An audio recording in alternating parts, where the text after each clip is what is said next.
Non, le Bitcoin n'est pas un risk-on asset. Entre l'image des crypto-monnaies et la réalité, il y a un monde. D'un côté, les cryptos comme Bitcoin sont adoptés par des pays en tant qu'actifs de réserve. De l'autre, nous retrouvons encore trop souvent les cryptos, Bitcoin et le reste, dans le même sac des actifs ultra volatiles et dangereux. Qui a fait croire au monde que le Bitcoin était dangereux?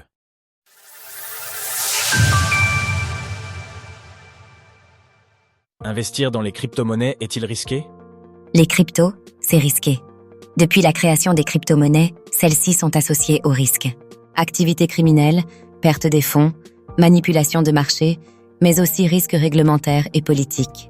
Les crypto-monnaies sont des actifs qui montent vite et redescendent tout aussi vite, faisant des fortunes et les détruisant. Une classe d'actifs réservée aux aventuriers des graphiques boursiers, n'ayant pas peur de tout perdre. Qui n'a jamais entendu la phrase « N'investissez que ce que vous êtes prêt à perdre ». Sous-entendu, vous allez tout perdre, soyez prêts. Cette image colle aux crypto-monnaies, sans distinction. Le Bitcoin est risqué au même titre que le dernier meme coin produit sur Pump.fun. Les émissions au sujet des crypto-monnaies sur France Culture parlent d'outils facilitants. Le blanchiment d'argent et les agissements de certains régimes hostiles et de réseaux criminels. Les cryptos seraient des risk-on assets, autrement dit le type d'investissement corrélé aux actions et marchés financiers traditionnels. Catégorie qui vient s'opposer aux risk-off assets, dans lesquels nous retrouvons les réserves de valeur.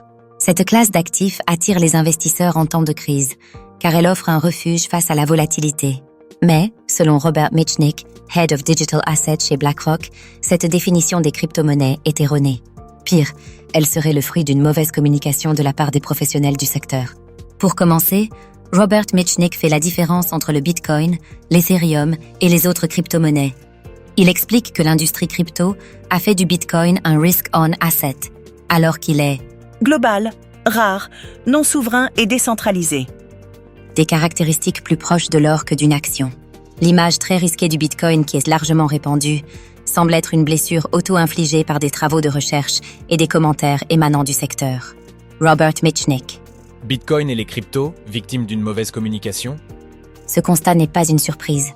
Frappés par cette étiquette d'actifs risqués, de nombreux professionnels du secteur ont intégré l'idée pour pouvoir répondre plus rapidement aux critiques ou aux injonctions légales. Ainsi, nous pouvons retrouver des références, parfois exagérées, aux risques et aux dangers des crypto-monnaies dans quasiment tous les supports marketing du secteur. Pourtant, les choses ont changé dans cet écosystème. Autrefois fermé et mystérieux, le monde des crypto-monnaies est aujourd'hui ouvert, public, avec des entreprises ayant pignon sur rue. Des entreprises cotées en bourse achètent du Bitcoin. Le président des États-Unis supporte les crypto-monnaies. Les banques acceptent les entreprises du secteur et lancent des offres pour leurs clients. Bien que le Bitcoin soit souvent considéré comme un actif à risque, son rôle croissant en tant que réserve de valeur et en tant que moyen de protection contre l'inflation laisse entrevoir une évolution de son profil de risque. Selon Sina Meyer, Head of Switzerland, Frabelux and Moyen-Orient chez 21 Shares.